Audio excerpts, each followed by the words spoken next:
पंजाब हुकूमत और जमात इस्लामी में मुज़ाकरात कामयाब रहे। प्रेस कॉन्फ्रेंस करते हुए सीनियर वज़ीर मरियम औरंगज़ेब ने कहा कि हुकूमत मुज़ाकरात के ज़रिए मसाइल के हल पर यकीन रखती है। हुकूमती कमेटी ने जमात इस्लामी से मुज़ाकरात किए। वज़ीर आला की हिदायत थी कि एहतजाज में कोई रुकावट ना डाली जाए।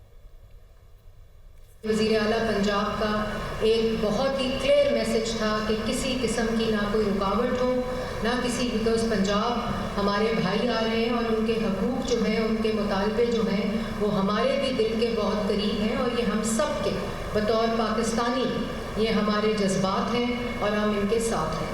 और जो भी हमारे आपस में मुज़ाकरात हुए हैं वो बलूचिस्तान के हक़ में अल्लाह ताला उसमें बरकत डाले और असल मकसद यही था कि इन मसाइल का हल हो और इनके जो वफाकी हुकूमत है वो इनके साथ मुज़ाकरात करके इनका कोई मुसलसल जो हल है वो तलाश हो। एक वफाकी कमेटी तश्कील पाई जा रही है जिसके मेंबरान जो हैं उसका तयन हो गया है और इसमें मैं वज़ीर आज़म पाकिस्तान का भी शुक्रिया अदा करती हूँ कि उन्होंने फ़ौरी तौर पर ये वज़ीर आला पंजाब की जो दरख्वास्त थी उसके ऊपर कमेटी तश्कील दी है।